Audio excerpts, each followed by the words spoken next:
First 3 to 5 seconds of meeting you, in case you don't have kids, everyone you care about dies like pigs in hell. It's that important they like you. Let's see if you use your body differently. Ready? Go, go, go.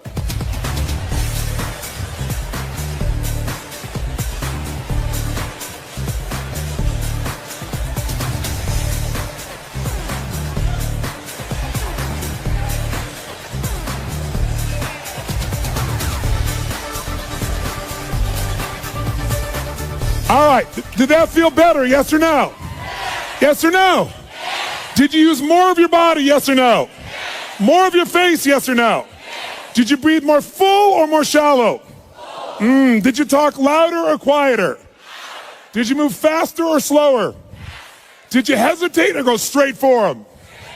Did it feel good? Why?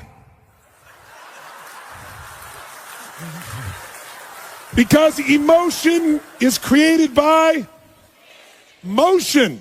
If you use more of what God has given you, you will feel more. But most of us have learned to shrink how we use our bodies in the cultures we live in today. Most people's idea of exercise is fill the tub, pull the plug, and fight the current. People get injured typing today. Ooh, that hurts. Scary. Use your body, you will feel more alive. And the same thing is true with these couples. Now, was that the best greeting you're capable of giving another human being? Yes or no? Some of you are saying yes, most of you are saying no. Let's review the exercise. I said if you don't give your best, everyone you care about dies like pigs in hell. And you still didn't give your best? We need to talk. Listen, if you said no, I respect you because you were honest. Because whenever we say we've given our best, it's always a lie. Because whenever you get there, what do we always discover? There's another level. Every 4 years for centuries in the Olympics, what happens? People run faster, they jump higher, they lift more weight. Every 4 years for thousands of years. How has this happened? Drugs, that's how. No. No, that was just a recent thing. The point of the matter is, whenever you get to where you think your best is, it opens up another possibility. And this is what couples have to see. They think they've already had their best days in the beginning. And some of us have been guilty of encouraging or agreeing with that. And that's the worst thing you could possibly do. This idea, when I first started coming out doing the things I was doing, I'll never forget the attacks on me was, he's raising people's expectations and they're going to be disappointed. I hope the hell so. Disappointment. If you don't have a higher expectation and get disappointed, you're not going for anything. You're not alive. And besides, that disappointment will either drive you or crush you. You get to decide which one it's going to be. Absolutely. So, since that clearly wasn't the best one you're capable of giving, we have to take up one more level. You say, what are we going to do, get naked? No. This time what I want you to do is I want you to greet people like they're your long-lost lover or best friend. Like, oh my God, look, it's Mary. Look at her. Oh my God, there she is. Ah! I want you to greet people like your long-lost lover or best friend. Ready, go, go, go.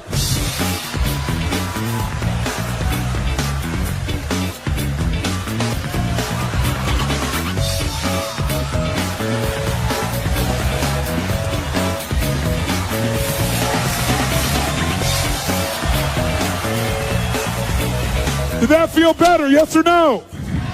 Yes or no? Did you use more of your body or less of your body? More of the muscles in your face or less? Did you breathe more air in or were you more shallow? Yes. Did you talk faster or slower? Did you hesitate or go straight for them? Did you talk louder or quieter? Did you touch them? Oh yeah. Did it feel good? Why? Because I told you to. Very good, sir. Thank you very much. Because emotion is created by... That's right. Now, most people get in a relationship because they're after some emotion, not another job. True or false? And for most people, it becomes a job. And then many people encourage them to stay with the job, which is a nice thing. But wouldn't it be nicer to have them enjoy the job and not have it feel like a job? And the only way to do that is we've got to rejuvenate the individual. There's nothing worse, nothing on earth, than two emotionally unfit people put together. Because what is a relationship's purpose? Why do we get in relationships? Someone tell me. To grow, to experience love, to be happy, to learn deep spiritual lessons, to have someone to be to. Thank you, sir. Very good. Someone to be to. Now, here's what's interesting. Everything you would say to me, whatever you're going to say to me about why we get in a relationship, underneath it, even if you say, so we can make a difference in the world together. But why do you want to make a difference? Because it's going to make you feel something. There's only one reason we get in a relationship: to magnify human emotion. That's it. That's God's gift. How many of you, when you're excited about something, first thing you think about is who you want to tell or share it with? How many of you relate to this in some way? Say, I. So some people use a friend, but the intimate relationship, if it's not only safe, but there's real love and passion there, there's no greater place. If there's trust, if there's respect, there's no greater place for this. But the challenge, of course, is most people don't have it at that level. And one of the reasons, again, is there's not that emotional fitness. Here's what you got to know. People feel, they find their center of gravity, and then they blame their partner.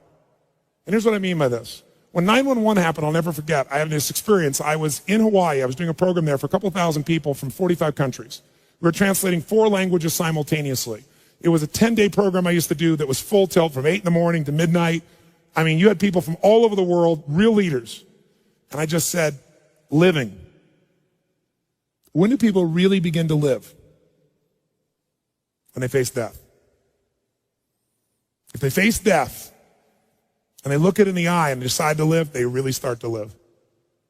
And I said, what would your life be like if in the next 10 days you knew you couldn't get off this island and these are the last 10 days of your life? What would you do different? Who would you call? What would you say? What truth would you tell? What feelings would you share? And I went on to this for like 15 minutes. That night, 9/11 happened. At 3 o'clock in the morning, they called me to tell me the buildings had just dropped. And we had 200 people from New York there, because I have a lot of people in the financial district that are my clients. And there were at least 45 people we knew immediately that had lost their entire company, all their friends, family, their husbands, their wives, instantaneously. 3 o'clock in the morning, you go outside, and it was pandemonium, because you got people from all these cultures. Every religion was represented in the room. And so outside, there were people that were crying uncontrollably because they knew the end times were here. There were people out there that were fighting because some people were celebrating. I mean, it was brutal. No one thought I'd get everybody in the room. I got them in the room, and I said, today is about emotional mastery. That was the scheduled portion of that day it was supposed to be. I said, and this is the real test. And so we brought people together, and I got people to express to me and tell each other, at the moment that 9/11 happened, what did they focus on? Because these are 3 decisions that shape your life. Number 1, what are you going to focus on? Right now while I'm talking, you're making a decision what to focus on, and it's what shapes your life. It shapes every relationship. It shapes your entire destiny. Are you focused on what this is going to mean to your life? Are you focusing on who the hell is he to tell me that? Are you focusing on the smell of your neighbor after that jumping up and down? Whatever you focus on, you feel, don't you? Even if it's not true, you feel it. So focus is the first decision we make. Second decision is, what does this mean? Is this the end or the beginning? If you think it's the end in a relationship, you're going to behave very differently than if you think it's the beginning. Is God punishing me with this? Is God teasing me? Is God challenging me? Is this God's reward? One shift in meaning instantaneously changes your emotion, and your emotion is your life. And then the third decision we make every moment is, what are we going to do? Pull back, go forward, give up, sit down, stand up, make it happen. So I ask people, what'd you focus on? What did it mean? What'd you decide to do? And people stand to share this. And afterwards, one woman raised her hand, and she was from New York, and she said, you know, last night after your talk, she said, my boyfriend had asked me to marry him. And I told him no, because my previous fiance had been murdered and killed, kidnapped and killed. And she said, I'm not over that. And he said, well, you go to that stupid seminar, then it's over between us. And she said, then fine, it's over. And she said, then when you said that first night, I got chills. So I called him last night at midnight to leave a message to tell him how much I love him, that I want to marry him. And she said, he called me back at 3 o'clock this morning. She said, but I didn't get the message, but I have it here. And he was at the top of the World Trade Centers where he worked. And she actually has a voice. She was on Larry King later on sharing this. And he plays this thing on me, and he says, honey, I can't tell you what it means to me to get your message and to know that you love me. You can't imagine how much I treasure it. And he said, unfortunately, I have bad news. He said, I don't know what's happened, but the whole building's on fire. And he said, I'm not going to get out. And he said, so I just want you to know, he said, that I love you so much and that you've touched my heart and my soul so much. And if there's only one thing I could say to you is you must be asking why God would do this to you twice with two different men. He said, I don't know, but maybe it's a lesson, honey, that whatever you do every day of your life, love and don't ever hold it back again. Don't hold back love. Don't hold back anything. Love every day you've got. I love you. And he hung up. Everyone in the room is crying uncontrollably. And then the first man who stands up is a man from Pakistan. He says, I just want to say I'd like to hold your hand and say that I feel sorry for you and cry with you, but frankly, I'm from Pakistan. I'm a Muslim. This is retribution. It was like a war broke out in the room. And so I brought him on stage, and I brought a man on stage who was an Israeli man who truly was, to say the least, more than upset with this man. He has family in the occupied territories. He worked in the Twin Towers, so if he'd been there that day, he'd been dead if he wasn't at the seminar. And we merged these people. But the biggest lesson I got, and they became friends, and they worked together for peace, and it's been, 5 years, whatever it's been now, 6 years. The bottom line, though, is this. I noticed something that day. Angry people got angry. Sad people got sad. Worried people worried. Loving people loved. This one woman was so pissed off, so I went around and asked her about things. She wasn't from America. She knows no one in New York City. This didn't affect her in any way, and yet she was raging about this thing. I said, you just get pissed off all the time. You use rage all the time. And she kind of smiled and goes, well, it's kind of like jet fuel. I brought up this woman who worked in the hospitals in New York, and she was guilty that she wasn't there to help people. But as you dig underneath, she always finds a way to be guilty. Here's my point. People, how many of you know somebody who always finds a way to be pissed off no matter what happens? How many know somebody that say, I? And how many of you know somebody that isn't funny, but they think they are?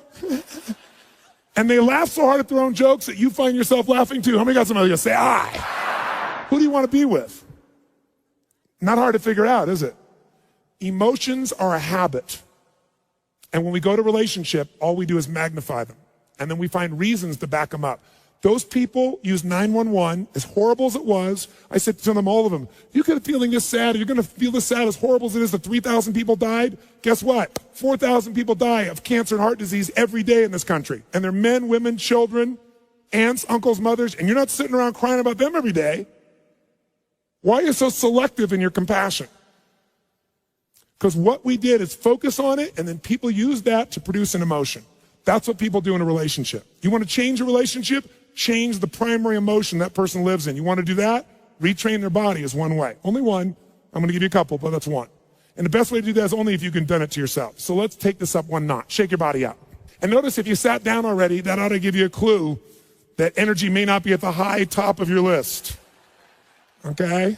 It's like, oh my God, let me sit down and get comfortable. I'm not being critical of you, but just notice if you went for the path of least resistance, that's not signing up real well for your ability to transfer that to somebody else. So, but it's a new muscle, so let's use it. Let's do this. How many of you'd like to have more joy, more excitement, more passion, more ecstasy in your life right now? Raise your hand and say, I. Then if you really want it, you got to do it. Because emotions don't just hit you, they are triggered, and you can trigger them through motion. So here's what we're going to do. Shake your body out, and in a second here, we are going to shake this building with our energy. What I mean by that is, we are going to celebrate for no good reason. And here's why I say that. You don't need a reason to feel good. Why do you have to justify feeling good? And if you think that's weird, think about this. Most people don't need a reason to feel bad. Isn't it true? How you feeling? Like crap. How come? Woke up. And people go, I understand. But if you say to somebody, how's it going? I feel so good. How come you feel good? I don't know. I just feel good. Take that guy to the funny farm. Isn't it sick that we live in a culture that if somebody's happy, we want to know why. But if they're sad, we understand. That's where it is. So we got to change that pattern. So here's what you're going to do. Most people in our culture never celebrate anymore. And a relationship without celebration is a dead relationship. It's dead. Celebration is a secret to joy. Joy in a relationship is the basis of anything. That's where love can grow. So one of the things we got to do is learn to celebrate. Now, when do people in our culture celebrate? Like go crazy like a little kid and it's socially acceptable. When? When you graduate from school. Yeah, I did it. I have to go to work. When else do people celebrate? Come on. They have their first child. It's a boy, it's a girl, and you hug strangers, and it's beautiful. Everybody accepts it. Any other time, you're weird. When else can you really cut loose and celebrate? You have your first orgasm. Good, sir. Very good. I did it. When else? That's right. Around the world, this is the weird thing about human beings, when a local sports team wins a national championship, show me. Come on, show me what people do. Come on. Yeah. We scream, yeah, we did it. What is this, we did it? You didn't do We did it. You watched. But I'm glad you finally make it okay to feel happy for a day. Isn't it a weird thing culturally that we're going to make our happiness tied to someone else's performance that we can't control just based on living in a city? But at least the city goes crazy for that one day. See, you don't need an excuse to feel good. How many got more than enough reasons to be happy and grateful for your life, for your health, for people you love? Say I. So all you got to do is retrain your body to celebrate instead of training yourself to fit in. How many of you have ever lowered your happiness or your joy or your energy because someone else wasn't feeling as good and you didn't want to offend them? And does it make them feel better? Your playing small does not make them big.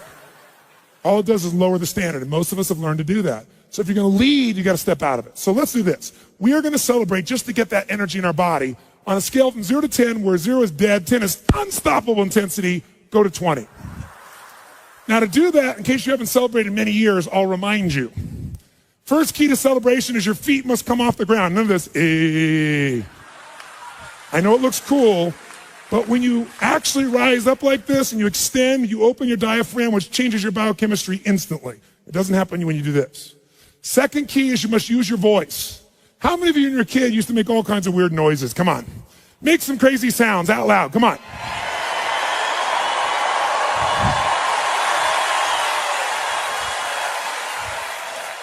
I got a question for you. How many of you in this room love to sing when no one's around? You're in your car, you're singing, you're rocking. You get to the stoplight, you're still singing, rocking. You look over, the person in the car next to you is staring at you like this. What do? You quickly pick up your cell phone, act like you've been talking to someone. Why do we sing even though we don't sound good? Why do we like it? That's right, because emotion is created by, and to sing, you have to move parts of your body you don't normally move. And if you don't use it, so we like it even though we don't sound good. So when you're celebrating, you're going to extend and you're going to make sound like crazy. How many want to go for it? Say I. Then your job is to outdo the old person next to you with your intensity. We're going to clap. We're going to clap till we get to 3, and then we'll do it. 1, 2, 3, go! That's it! Come on! Come on! Use your voice! Get a high five from the people around you. Grab a seat. If you feel better than before, make a fist and say yes.